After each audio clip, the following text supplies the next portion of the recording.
दोस्तों, बात करें सीरियल परिणीति की तो नीति का घिनौना सच आया राजीव के सामने। राजीव ने दिखाई नीति को उसकी औकात। जी हाँ, फिलहाल तो शो में दिखाई जा रहा है कि किस तरह से यहाँ पर नीति ने सारा इल्जाम पार्वती पर डाला तो था, लेकिन अंबिका और संजू मिलकर पार्वती को बेगुनाह साबित करने की कोशिश करते हैं।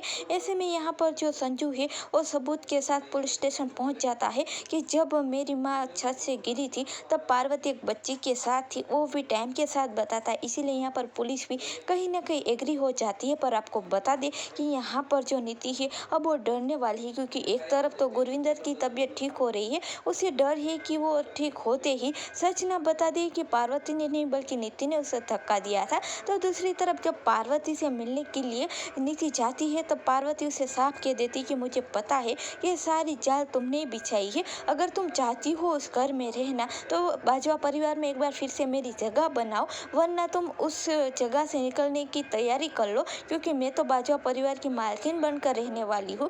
ये सुनने के बाद यहाँ पर नीति कहीं ना कहीं अब डरने लग जाएगी, क्योंकि उसे डर है कि एक तरफ तो पार्वती भी अब उसकी दुश्मन बन चुकी है, तो दूसरी तरफ जो गुरविंदर है वो भी अब पार्वती को पसंद करती है अपने बहू के रूप में। इसीलिए दोनों मिलकर कहीं नीति का पत्ता साफ ना कर दे। यहाँ पर सीसीटीवी कैमरा ही अब नीति की पोल खोल देगा कि नीति ने ही गुरविंदर को धक्का दिया था। इसीलिए यहाँ पर अब संजू का गुस्सा नीति पर फूटने वाला है कि आज तक तुमने जो भी गलती की मैंने माफ़ कर दी, लेकिन जिस तरह से तुमने मेरी माँ को मारने की कोशिश की है वो भी मुझे पाने के लिए, वो मैं कभी बर्दाश्त नहीं करूँगा। और खुद अब संजू नीति को अपनी जिंदगी से निकालता हुआ नजर आएगा। तो यहाँ पर क्या आप भी चाहते हो कि पार्वती और राजीव की जोड़ी यूं ही बनी रहे और नीति को उसके कर्मों की सजा मिले? तो आप हमें कमेंट के जरिए जरूर बताएं।